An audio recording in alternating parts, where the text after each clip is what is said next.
자, 오늘은 도널드 트럼프 사주를 보겠는데요.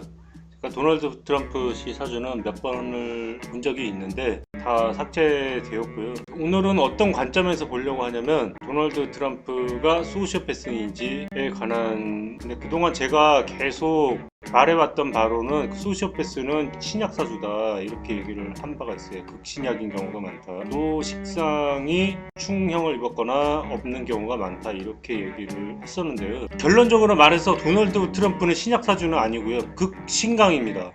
최대한 신강이에요. 그렇다면은 그 도널드 트럼프는 소시오패스가 아니라는 얘기죠. 그런데 여러분이 여기서 한 가지 짚고 넘어가야 할 문제가 있는데요. 대부분 제가 유튜브에서 보면은 소시오패스나 나르시스트에 대한 정의가 많이 나오는데요. 되게 이거를 딱히 구분해서 사용하고 있는 것 같지가 않더라고요. 뭐냐면은 소시오패스가 나르시스트고 나르시스트가 소시오패스다 이렇게 나와 있고, 결국은 뭐 남한테 해를 끼치고 사기치고 뭐 이러는 사람들 뭐 이런 걸로 나와 있는데요. 저는 이거를 조금 구분해야 될 필요가 있다고 생각을 해요. 그러니까 그게 뭐냐면은 그 소시오패스와 나르시스트는 성격이 좀 틀리고요. 소시오패스는 다른 사람한테 사기를 치는데요. 다른 사람한테 사기를 치는데, 그리고 다른 사람을 결국은 착취를 하게 되죠. 그런데 나르시스트는 뭐냐면은 다른 사람을 착취를 하지는 않고요. 결론적으로 도와줄 수도 있어요. 나르시스트는요. 그렇게 되는데 금전적으로 오히려 도와줄 수도 있는데 남한테 피해는 안 끼쳐요. 그리고 남한테 피해는 안 끼치는데 특성이 뭐냐, 다만 나르시스트라는 거는 자기 중심적이고 상당히 거만함 뭐 이런 거 있잖아요.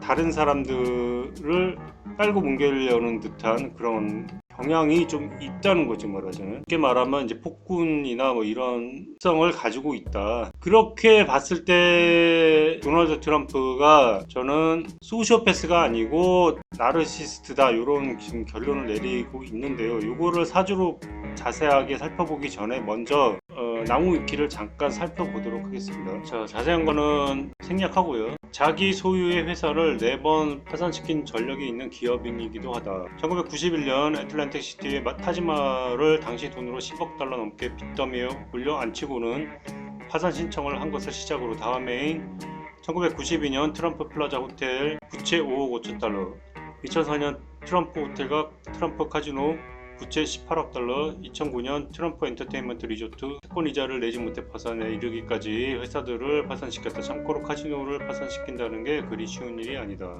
이 트럼프가 재성이 공망입니다. 그래서 이렇게 줄줄이 파산을 했던 것이고요. 그 다음에 대운이 안 좋게 흘렀을 때이기도 하고요. 하지만 카지노의 실패 이후 은행의 신뢰를 잃은 트럼프는 한 가지 깨달음을 얻었는데, 굳이 큰 돈을 쏟아부어 부동산 등 각종 사업에 투자하는 것보다 자신의 이름으로 네이밍 스폰서를 하는 것이 더 큰 이득이라는 것이다.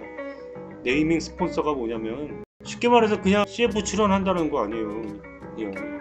이후 피자 광고, 햄버거 광고 등 자신의 가치를 높이기 위해 TV 프로그램에 자주 등장했다. 그러니까 기업인에서 갑자기 연예인 된 거네. 그렇죠? 연예인으로 뭐 성공했다는 얘기지. 우리나라에서 그냥 아무것도 안 하고 가수도 아니고 영화배우도 아니고 뭐 아무것도 아닌 상태에서 광고를 못 찍겠죠. 그런데 트럼프는 운이 좋게 어떻게 이렇게 광고 쪽으로 계속 나갔나 본데, 또 기업인이기도 했고, 또 사주에 화가 많잖아요. 병화가 떴잖아요. 병화가 떴으니까 방송 쪽으로는 굉장히 유리한 사주죠.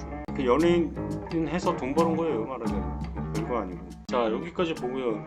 일단은 관상을 보면은요, 젊었을 때 사진을 보면은 이 코폭이 상당히 좁아 보이는 느낌이 있고요. 인중도 그렇게 좋아 보이지가 않습니다. 입술 모양도 그렇게 좋지가 않고요.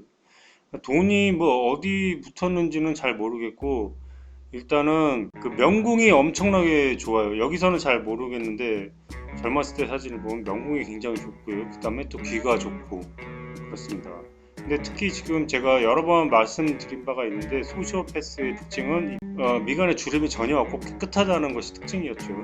그런데 지금 이 사주는 제가 앞서 말씀드렸다시피 소시오패스가 아니고 나르시스트의 사주예요. 나르시스트는 신강한 사주죠. 신강한데 식상이 없으면 나르시스트가 됩니다. 근데 일단은 눈썹 모양을 보면은 신강인지를 대번 알 수가 있죠. 이 눈썹에 미간에 주름이 잡혀 있고 안으로 찌푸러져 있죠. 이거는 굉장히 그 힘을 많이 받고 있다는 걸로 보입니다. 사주를 보면은 이게 그 전부 화토로만 이어져 있는 거예요. 그런데 이제 갑이 하나 있는데 이 갑은 이 전체적인 그 순서를 거스르지 않고 있기 때문에 목생화로 연결이 돼 있고, 그 다음에 또 갑기합으로 토가 돼 있죠. 그래서 이 사주는 그 종간격 이전에 갑기합도 화기격이 됩니다. 화기격은 규격으로 알려져 있죠. 종격의 일부이기도 하고요. 그래서 화토를 용신으로 하게 되죠. 그런데 지금 보면 대운이 처음에 토금으로 흘렀죠. 그래서 운이 좋게 흘러갔는데 금까지는 괜찮아요. 왜냐면은 센 거를 빼내는 운이기 때문에 상관은 없는데, 지금 37살 마지막 대운 그 91년도라고 했나? 그 파산하기 첫 파산이 그게 무술년 마지막 년도 있던 것 같아요. 근데 그렇게 보면은 그게 하루아침에 하지는 않았을 거 아니에요. 그 앞서 계속 했었다면 이 무술대운이 좋지 않았다는 얘기인데, 사실 갑기합토는 그 화토를 용신으로 하기 때문에 이 37세 대운이 좋았어야 되거든요, 사실은요. 그런데 조금 안 좋았다는 거는 왜냐면 점점 안 좋아. 이게 예를 들면 이게 갑기합토격이긴 하지만 화기격이긴 하지만 또 조우로 보자면은 이게 너무 조열한 사주거든요. 너무 조열한 사주인데 금운에는 차라리 나을 수가 있죠. 그런데 이 술토가 또 와버리면 조우는 깨져버리게 되죠. 그래서 좀 문제가 생기지 않았나 하는 생각이 드는데, 이 순으로 들어가면은 더 안 좋아집니다. 왜냐면은 이 화기격은 갑기합토격 있어서는 그 토를 깨는 모군이 가장 안 좋고요. 수운도 좋지가 않아요. 근데 이제 47세 때 대운 거기 계속 그 파산을 했던 걸로 알고 있고요. 그 신축 대운에 들어오면서 이 토가 축축한 토잖아요. 그래서 여기 이때 그 대선에 당선이 된 걸로 보여집니다. 그런데 지금 77세 때 인목이 들어오게 되면 이때는 운이 끝났다고 봐야죠. 인호수를 화곡되니까 어쩌면 또 괜찮을지도 모르겠네요. 근데 그 다음 대운에 그 계묘 대운이 오면 더 안 좋을 것 같고요. 이 나르시스트의 특징은 굉장히 자기 그 권위주의적인 그 성향이 굉장히 강하고, 또 자기한테 그 비위 맞추는 사람, 이런 사람들을 좋아하고 그런 경향이 있고, 쉽게 말해서 그냥 독불장군 뭐 이런 스타일인데, 이 사람들이 나르시스트가 주로 배우자로 얻게 되는 그 사주가 누구냐면은 바로 소시오패스입니다. 그 소시오패스와 나르시스트는 그 짝이 맞기가 쉬워요. 왜냐면 소시오패스는 상대방의 비위를 굉장히 잘 맞추고요. 굉장히 나약하게 보이는 특성이 있어요.